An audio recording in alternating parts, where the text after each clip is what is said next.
राधे राधे, हर हर महादेव। आज इस वीडियो में जानेंगे कि ज्येष्ठ मास का जो प्रदोष व्रत होने वाला है कृष्ण पक्ष का, वो किस दिन रखा जाएगा। जो भी लोग प्रदोष का व्रत धारण करते हैं वो व्रत किस दिन धारण करेंगे। पूजा का जो शुभ मुहूर्त होता है, प्रदोष काल का जो शुभ मुहूर्त होता है, उसी में हम पूजा करते हैं प्रदोष के व्रतों में।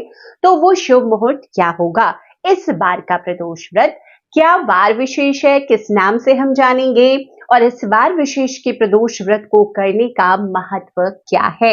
ऐसी सभी जानकारियां इसी एक वीडियो में आपको मिलने जा रही है, तो वीडियो को अंत तक जरूर देख लीजिएगा। जो लोग प्रदोष का व्रत शुरू करना चाहते हैं उनके लिए वीडियो बहुत महत्व रखता है, तो आप भी इस वीडियो को जरूर देखिए अगर आप पहली बार प्रदोष व्रत शुरू करना चाह रहे हैं। दोस्तों, हिंदू पंचांग के मुताबिक प्रत्येक मास में तिरोदशी की जो तिथि होती है, दोनों पक्षों की, कृष्ण पक्ष की तिरोदशी और शुक्ल पक्ष की तिरोदशी, दोनों ही तिथियों में प्रदोष व्रत रखा जाता है। प्रदोष व्रत रखा जाता है परिवार की सुख समृद्धि के लिए, बरकत के लिए, संतान प्राप्ति के लिए, दुश्मनों के नाश के लिए, रोगों से मुक्ति के लिए। देखिए, प्रदोष का व्रत जिस भी वार पर पड़ता है उस वार विशेष के हिसाब से उसका नाम हो जाता है, मतलब दिन के हिसाब से। तो जैसे कि अगर सोमवार को प्रदोष व्रत पड़े तो सोम प्रदोष, मंगल को पड़े तो भौम प्रदोष, बुध प्रदोष, गुरु प्रदोष, शुक्र प्रदोष, और शनिवार को प्रदोष व्रत पड़ता है तो शनि प्रदोष के नाम से जाना जाता है। तो इस बार का जो प्रदोष व्रत है दोस्तों, वो रखा जाएगा 24 मई को। 24 मई को दिन है शनिवार का, तो यह प्रदोष व्रत शनि प्रदोष व्रत कहलाएगा। इस दिन भगवान भोलेनाथ के साथ साथ आप उनकी विशेष पूजा करते हैं तो शनि देव भी प्रसन्न होते हैं। शनिदेव की भी कृपा आपको शनि प्रदोष व्रत से प्राप्त होती है। अगर ग्रह दोषों में आप पीड़ित हैं, जैसे कि शनि की 7.5 में है, शनि की ढैया में है, महादशा अंतरदशा में चल रहे हैं और आपको परेशानियां झेलनी पड़ रही है, तो आप शनि प्रदोष का व्रत जरूर धारण कीजिए। देखिए, शनि प्रदोष का व्रत संतान प्राप्ति की इच्छा से जो माताएं धारण करना चाहती हैं वो जरूर करें, क्योंकि भोलेनाथ की कृपा से इस प्रदोष व्रत को धारण करने से संतान की प्राप्ति भी होती है, संतान सुख भी प्राप्त होता है।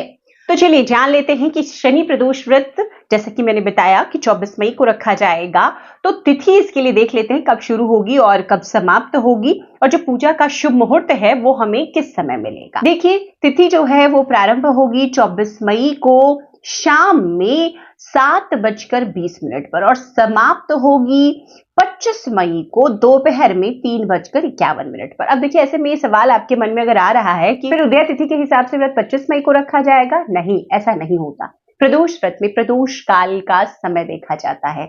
तिथि में जब भी प्रदोष काल मिले तो हमें पूजन उसी दिन करना, उसी दिन व्रत हमें धारण करना है। तो क्योंकि प्रदोष काल हमें 24 मई को मिल रहा है, इसलिए 24 मई को ही हम व्रत धारण करेंगे, शनि प्रदोष व्रत ही हम रखेंगे। तो अब देखिए, अब जो प्रदोष काल का शुभ मुहूर्त है वो नोट कर लीजिए। वो आपको देखिए शाम को ही मिल रहा है 7:20 से रात की 9:13। 1 घंटा 54 मिनट, लगभग 2 घंटे की समय अवधि है।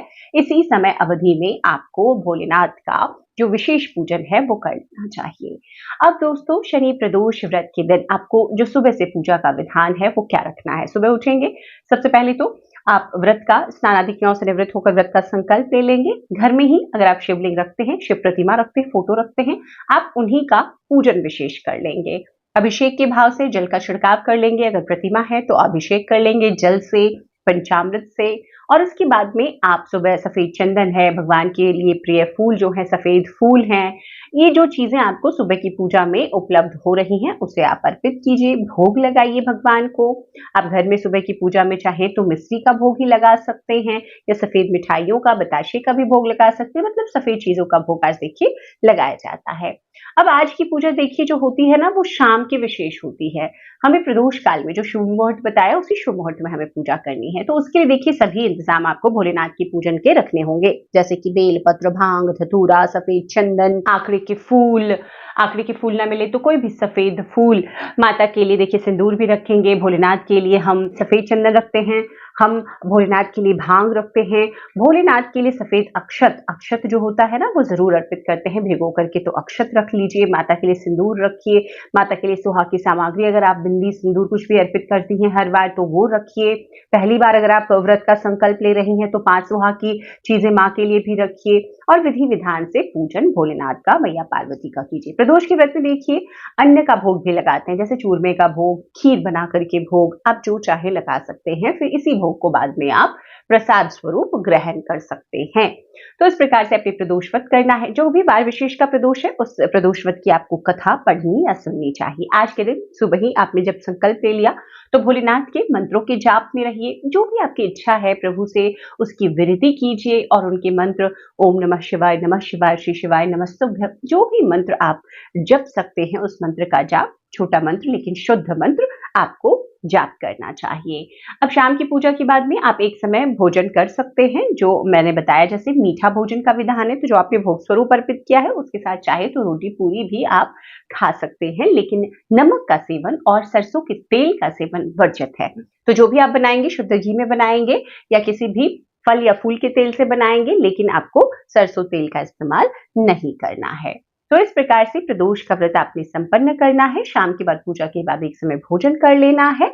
आप इसमें चाहे जो दान पुण्य करना वो कर सकते हैं, नहीं तो अगले दिन भी कर सकते हैं। अगले दिन इस व्रत को खोला जाता है। सुबह की पूजा आपने एक बार फिर से कर ली विधान के साथ में, उसके बाद आप व्रत शुद्ध सात्विक भोजन करके नमक सहित खोल सकते हैं। तो प्रदोष व्रत की संपूर्ण विधि हुई। आज का जो एक महा उपाय है, क्योंकि शनि प्रदोष व्रत है, तो जब भी आप भोलेनाथ का अभिषेक करें उसमें काले तिल जरूर डालिए।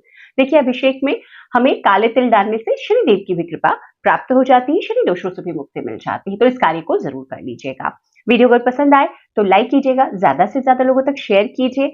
ऐसी जानकारी अच्छी लगती है, चैनल पर पहली बार आए हैं तो इस तरह की जानकारियों के लिए चैनल को भी सब्सक्राइब कर लें।